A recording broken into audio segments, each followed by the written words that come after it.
In today's video, we will see how to differentiate AKI versus CKD. So this is the commonest scenario which we often face in hospital settings. Patients will be coming with elevated creatinine with no previous records.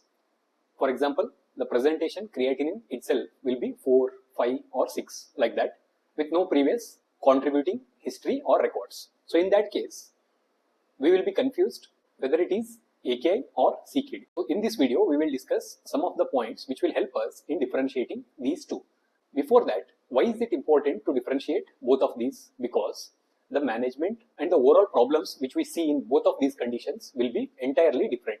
In one, we will be afraid to give fluids, so there will be fluid restriction, but in another, we have to supplement with fluid. For one condition, we have to utilize Lasix. In another one, we have to avoid such medications. So overall, the management will differ. That's why it is important to differentiate both of these conditions. So the first point is related to the patient's clinical features.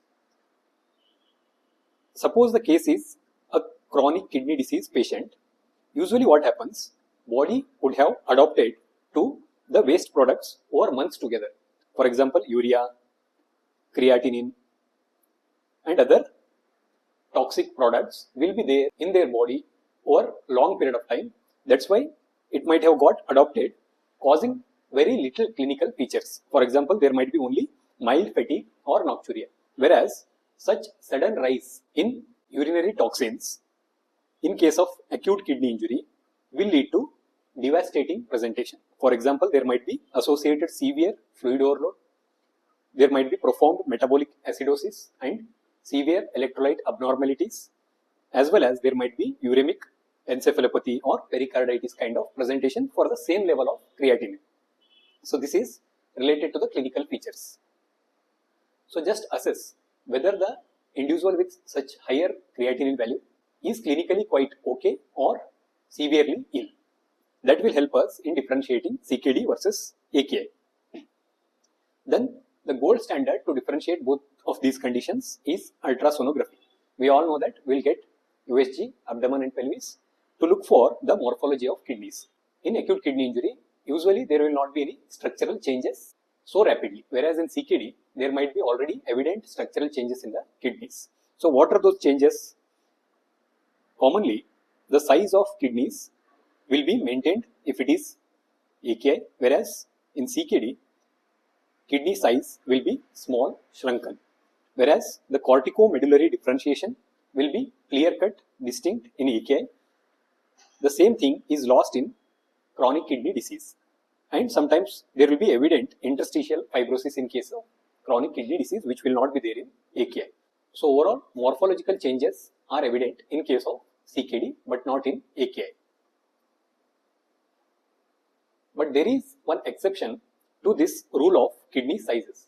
That is, in some conditions, even though there is CKD, kidney sizes will not be shrunken. Instead, they are maintained normal, or paradoxically, there might be increased size. For example, diabetic nephropathy, which is one of the commonest cause and commonest condition which we often see in clinical settings. HIV associated nephropathy, amyloidosis or any other infiltrative disorders. Otherwise, polycystic kidney disease. So in these four conditions, even though there is CKD, kidney size will be maintained or there might be increased kidney sizes, which is an exception to the normally expected small shrunken kidneys of CKD. Then, after clinical features and ultrasonographic evidences, we can also focus upon some endocrine abnormalities. See, whenever there is chronic kidney disease, there will be low renal mass. Overall, the structure and function of the kidneys will be lowered, which will obviously lead to the drop in vitamin D levels. Also, the usual functions of kidneys will be lost. So, one of the functions of kidneys will be to excrete phosphate. So, that function will be lost, leading to retention of phosphate.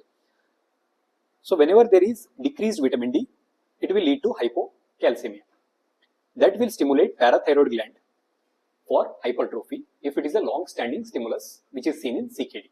Similarly, this retained excess phosphate, again it will stimulate production of parathyroid hormone. So at the end, if we send these bone mineral parameters, we will get to see decreased vitamin D levels,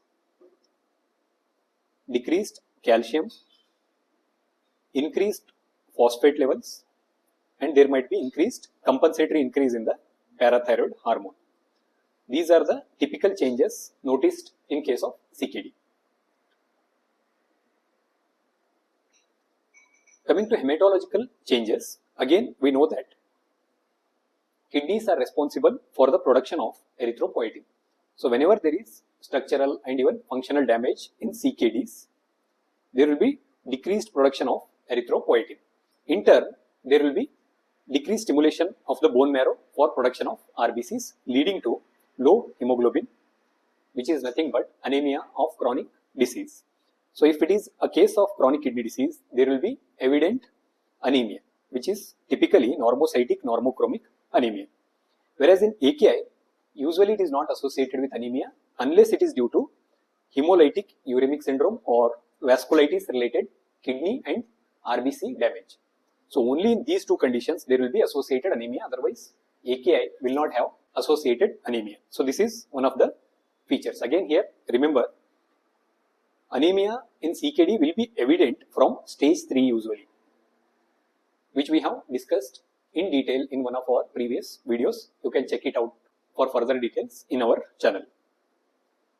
Coming to the next clue to differentiate AKI and CKD, just remember, whenever the patient presents to you, we have to track the urea creatinine values. In that case, if you see this graph, this yellowish line is shown for CKD individual, whereas the red one is for AKI. So what happens is, one value you will be getting, suppose it is abnormal. If you repeat it after some time, especially after 48 hours, there will be drastic changes in case of AKI, whereas the creatinine value will be not very much altered in case of CKDs, unless the patient is undergoing dialysis. In case of dialysis, there will be drastic changes in creatinine, but otherwise in undialyzed patients, the creatinine will remain stable in a particular range, whereas in AKI, there will be drastic changes. This is one more clue towards differentiation. Overall, to summarize, we can look for clinical features, ultrasound, parathyroid axis, hematological proof, and the trajectory of creatinine over short period of span like 48 hours. All these things will help us in differentiating AKI and CKD. Finally, the point here is, in real world scenarios, both of these conditions are not mutually exclusive. In the sense, many a times we will get acute worsening of chronic kidney disease patients. For example, they will be having chronic kidney disease. There will be a baseline elevated creatinine value. Over that, some sudden triggering event will happen. For example, dehydration event, which will cause acute worsening of this chronic condition, which we call commonly as acute on chronic kidney disease. So there might be overlap of both AKI and CKD. So in that case, we have to find out the triggering event, treat that, so that AKI will get reversed and we can follow up the patient for CKD as usual. In such scenarios, it is very important to find out the triggering event and treat it for AKI, as well as to confirm, if no previous records are available, to confirm the underlying CKD using ultrasonography, hematological evidence, etc. Hope you got the point to differentiate both of these conditions. Always try to adopt these 4-5 points to differentiate AKI and CKD to manage your cases. Share this video among your friends. We will come up with such informative, clinically important videos on our channel. So please subscribe it. Thank you so much.